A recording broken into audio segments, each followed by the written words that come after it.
Hello, I'd like to welcome all of you to our 10 at 10 for 10 training and leadership development today for pool funding. And we've got a very special training set up for you today. And I want this to be a bit interactive. And I'm going to start out by asking this question. The question is the ignorance of people being taken advantage of? What's your feeling about that? Is the ignorance of people being taken advantage of in this world? What do you guys think? Yes, absolutely. Absolutely. That's for sure. Okay. 100%. We got a resounding, yes, absolutely. Well, let's just test the ignorance of those people that are here. How about that? That won't be So hard. who would like to talk to me right now? Just say me and I'll talk to you. Who would like to go first? Me, Okay, who's that? Mike Cassie. All right, Mike Cassie, thanks for volunteering. I will go out on the ledge. I appreciate that very much. I'll help Okay, you out. all right, so let's start off with you got the power. Okay, we're gonna give you power. How about that? Good place to start, right? I like it. So Mike's got power. You have the power to double money. No matter how much it is, you can double it in a year, regardless of what you got.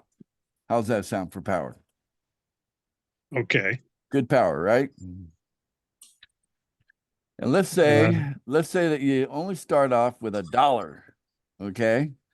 So if we give you $1 to start with and you have the power to double that, what do you have next year? Next year, probably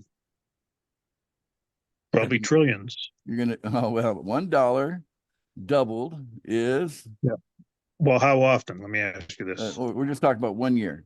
So every year you can double money. Okay. You got the power to double anything. So we're gonna start with $1 and we'll start with $1. A year from now, you're gonna double that, and that means you have what a year from now? $2. You got $2. Dun dun dun. Good job. Okay. Now the year after that, what's it gonna turn into? $4. Cool. Well, go one more year.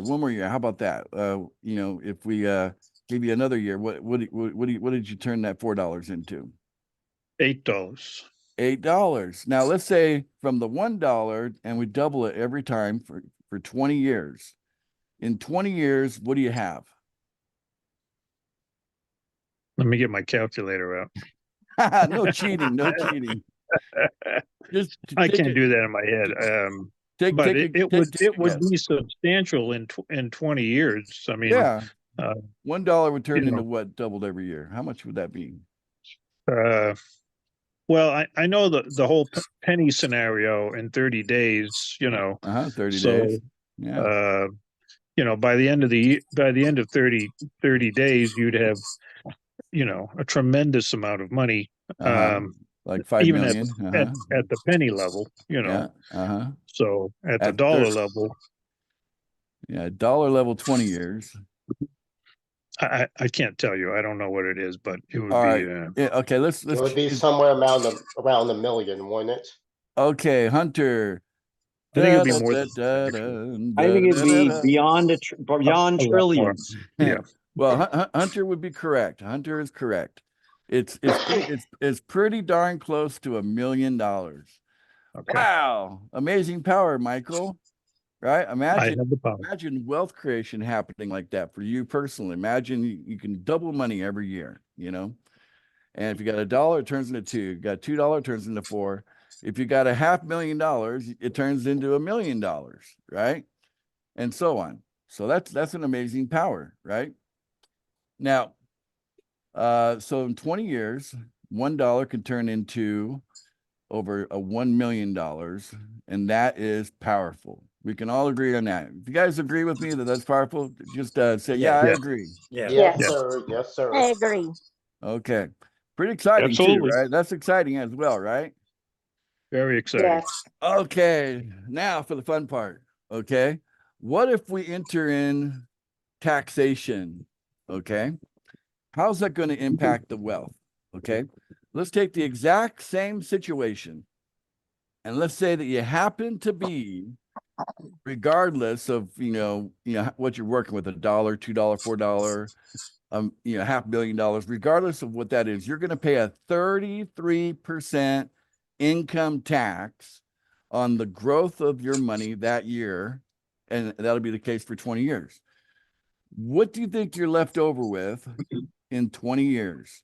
Mike, I'll give you the first shot at taking your best stab at 20 years. You're going to pay a 33% tax on your on the growth every year. And you got to pay that first, and then what's left over, you can then take that and double it. Okay. What do you have after 20 years? I think that would be a lot less than $1 million. Obviously, it Less would than be $1 million. closer to, probably less than 500,000 and in reality also. Okay. All right. So 250,000. Okay. So your best guess is 250. All right. Yeah. Anybody else want to take a guess? I have a good guess, What is the guess? but I have a pre-knowledge of this. It's Uh, zero. You're saying zero. Okay. So we got zero. We got 250,000. What else? Who else? Who I else? think wants to chime in? somewhere around 25K, I think. Around 25,000. Yeah. Are you in the front of a spreadsheet or something? I can do it now. I was good at math when I was growing up. Okay. Well, let me share my screen and let's take a look at the math. Okay. Great. Take a look at the hardcore math. Something that people don't do because that they fall into ignorance, right? So here we are. We start with that $1 of capital over here in this column here. We're seeing the power of doubling money turns into $1,048,576 in just 20 years. Okay, that makes sense, right? Yeah. Yes. But now we put in the 33% tax rate and on the growth of any kind of we'll call it income. Okay. And so let's see what happens. Okay, so we start out with $1. Okay, so here we have $1, and then $1 begets $1, right? We have that second dollar come in, so we've gained $1, but we're gonna pay a 33% tax on that additional dollar, right? So Correct. we got to subtract that out of the dollar gained, right? And that's going to leave us with 67 cents of that second dollar. And we don't have $2 to work with in our first year. We have $1.67. Does that make sense? Yeah. Yes. Yep. Now the next thing happens is we start out with $1.67 and we double that, and then the double on that, it's $1.67. So we take 33% of $1.67, and 33% works out to be 55 cents. So 55 cents from $1.67 leaves us with a $1.12. Okay. So we add the $1.12 to the original 167 here. Okay. We add those together and we end up with $2.79. Do you understand? Yeah. And Yes. all of this is the same. Okay. All of this is the same. See how it just adds those two together? Okay. All the way down the line. Okay. Right down here. And so what happens after 20 years, what we're left over with is $28,466.20 instead of $1,048,576. Okay. Do you It's think horrible. people are aware of this impact on wealth creation? No. Nope. Are they even aware of the impact of taxation on wealth creation and how No. devastating Not it at all. is to wealth creation? Do you think the system takes full advantage of people's ignorance? Oh yeah. Absolutely. Okay. So from time to time, the question comes up, is the funding coming out of pool funding taxable? Okay. Well, it's a very complicated world out there. Can we agree on that? Yeah. Yes. Okay. And so what I have to say in answer to that question, well, that's a taxation question, and you need to take that to a tax professional. That's what I have to say, right? It's a good thing to say. That would be my comment also. Right. And so, but regardless of what the tax professional might say, does that mean I have to like the answer? No. No. Yeah. You know, what if the tax professional says, oh, surely you must pay taxes on it? You can pretty much count on me saying, well, I don't like that answer, but you know, am I going to be the one to advise you not to pay taxes? Well, no, that would be right on my part to do that, right? Right. But each of us are individuals, and each of us are faced with choices, and each of us are faced with, you know, an understanding of what we're working with and, you know, the world that we live within. And we're all responsible for every decision we make. Yes? Correct. Yes. So if we Right. bring things down to the point of personal responsibility, it's not my responsibility what you guys do when it comes to paying taxes and not paying taxes. That's really your responsibility. Yes? Yes. Yes. Yes. Okay. Correct. And so I'm not liable for your decisions, correct? Correct. Right. That's Okay, correct. because that's how it really works. Okay, but I will tell you this: the way that pool funding exists at this very moment in time is strictly code on the internet, because we're not centralized. You're not sending money to me. You're not sending money to my company. You're not sending money directly to me to go into my pocket first and then me to redistribute that. No, when it comes to the USDT that the system is using, that money is, you know, first of all, I didn't invent or create USDT. Yes. Right. Correct. That's right. That's Okay. right. And pool funding runs on USDT. Yes. Yes. Yeah. Okay. Correct. And the USDT is what's more spendable to you. Yes. Yeah. Yeah. So when Yes. when the USDT comes into your wallet in MetaMask, then that is something that's pretty easy to convert to paper money if you so choose. And from there, right, Steve, we saw you actually do this. You Right. converted some of that USDT into paper money, and I Yes. think you paid a bill or something with that, right? Yes. And that's documented on a video that we did earlier. Okay, so yes, that USDT is what the system is running on, but our software works like a switch. Okay, it's either here or it's here. What's happening is that when someone goes to engage our website and click the Pay Now button, when they click on that, it's not pay me. It doesn't come to me, right? What happens Right. instead, because it's decentralized, it's gonna ask the question, okay, the person clicking that button, who are they? And who is the sponsor of that person? Okay, that's what the software determines immediately. Okay, and then after it determines that, then it asks the question, is that particular sponsor qualified under the system or not? And if the sponsor is qualified, when you click that button, the money comes out of your wallet and goes right into your sponsor's wallet. No in between, no middleman, correct? Right. Correct. Correct. That's how it works. On the other hand, if for some reason the sponsor is not qualified, then the next person waiting in line on the pool, they get paid off, correct? Because everybody in the right. pool, the idea is that we'll get paid off at some point. That's the idea behind the pools. That it's a rotation, and ultimately it leads up to a nexus point, and at that nexus point, everybody gets paid off, and everything just smooth selling after that. Okay, Right. so we have to grow into that. Okay, we have to grow up to that point where we hit that particular nexus point, and the nexus point is kind of a combination of a certain price target that we have inside our PFP coin and how much we can sell it down for. And then how many people are contributing monthly into paying a monthly access fee to have access to our pool, right? And Right. and the cream on Yes. top of that would be any purchases coming in the form of assurance payments. We could also add products and services on top of that later on down the road, but for now, the two utilities of our PFB coin are, you know, a monthly access fee. In this case, on a $10 pool, we're talking about $10 a month, no big deal, and then $15 for every unit of assurance that one might purchase to protect themselves against missing a payment on time. You know what I'm saying? And Correct. so that protects them from incurring larger costs of having to get requalified. Okay.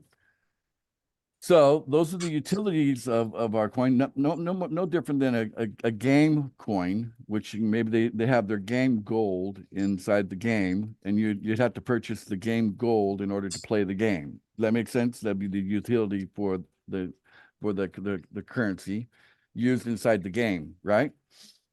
Makes So sense. the idea of creating what some people refer to as a token, in the cryptocurrency arena, is for some sort of a utility.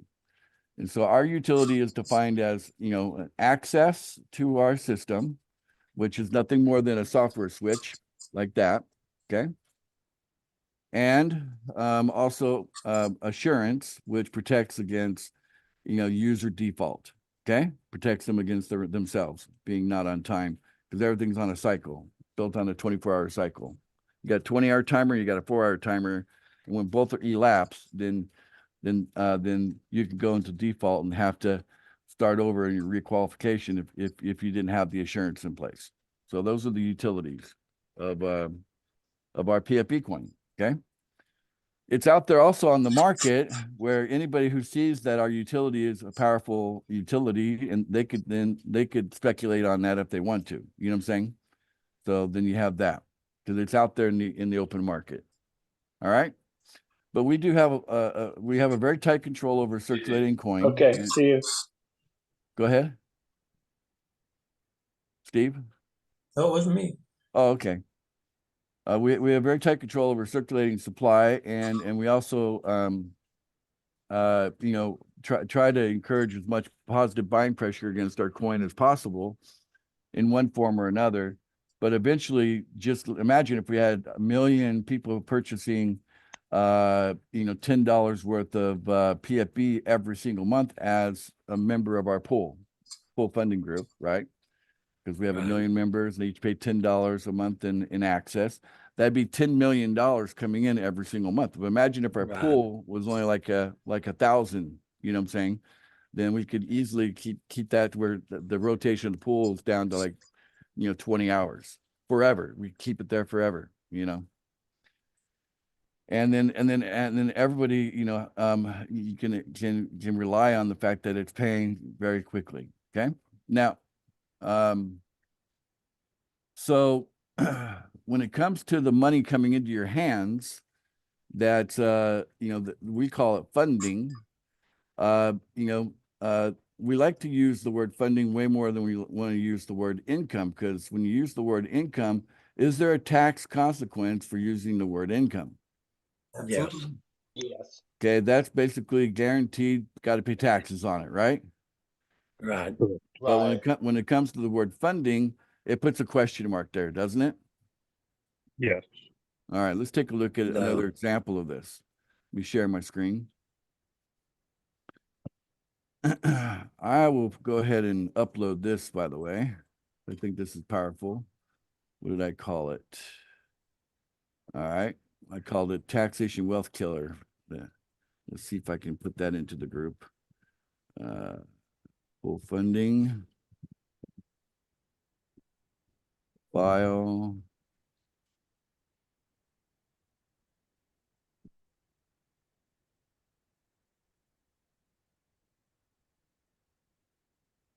Use this one here and send that over. Okay, obviously I was having a discussion about this with Anoop at one time to help clarify some things. And that's where that came up, and he loved it, by the way. All right, now let's go into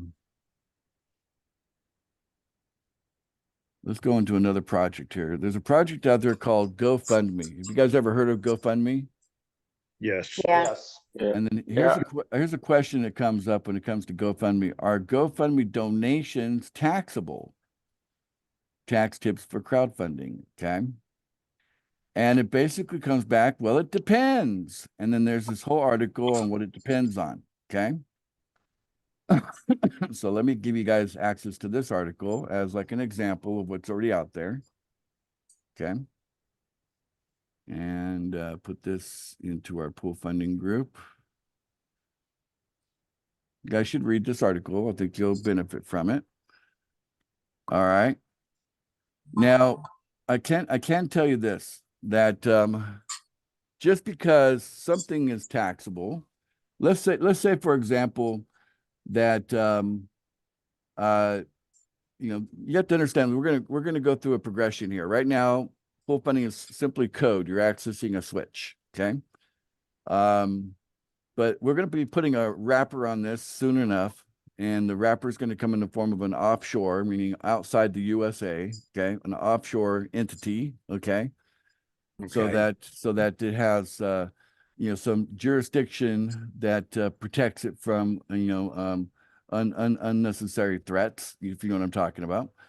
And then on top of that, we'll also work together with a team of whatever you want to call them, attorneys or whatever, to see whatever we can do to shore up the idea that pool funding is a legitimate way to access funding that is not taxable.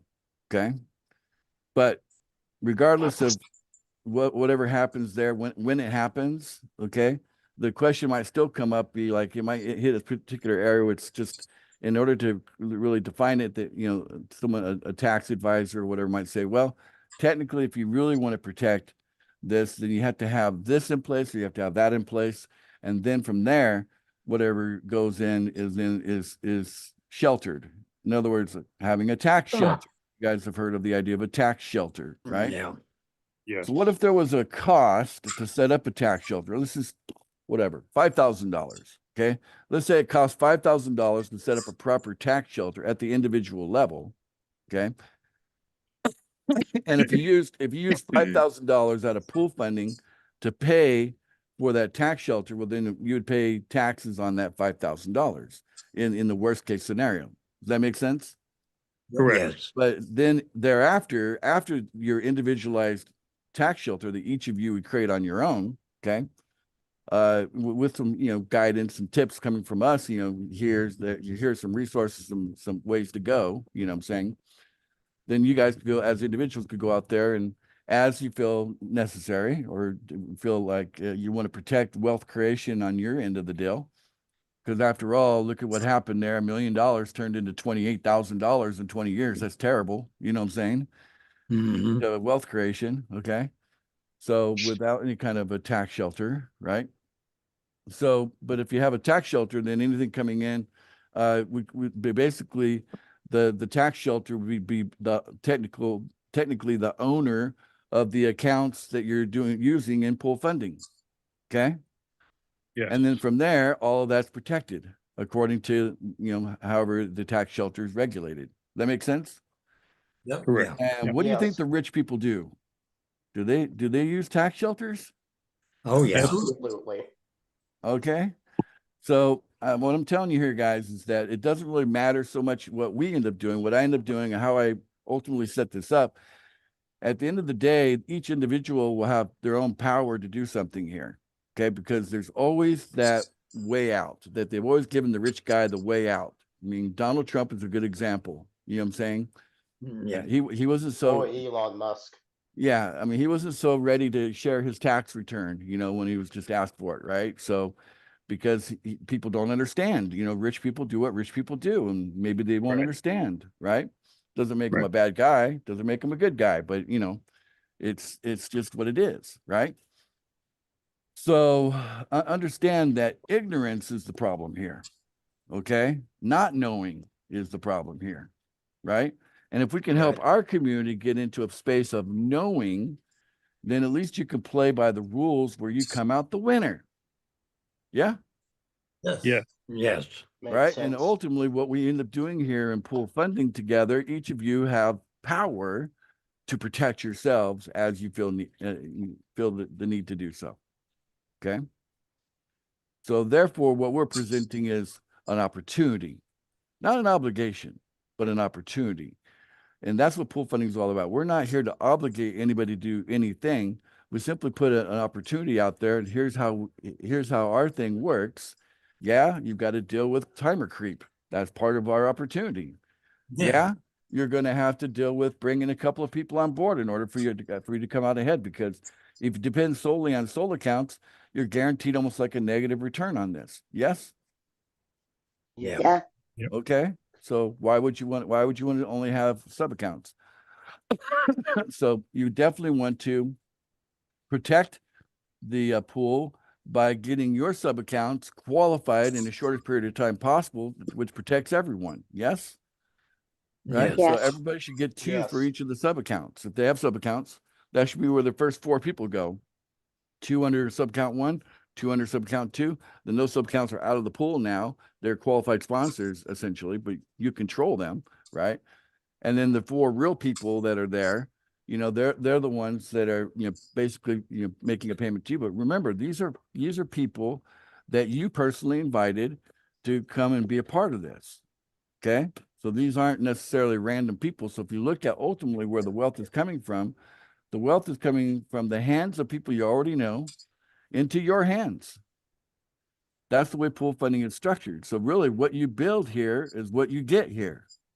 If you don't build nothing, you get nothing. Fair enough? Yes. Yeah. Why would you expect anything different? Right? You can't, Right. we're not really offering a something for nothing opportunity here. This is, we want you to contribute 2 referrals minimum. That's what we want. Okay. And we're very upfront about that. And I want us to be even more upfront about that. And I want us to be even more, make it clear. We're providing a structure that you can build something and that you should take care to build it.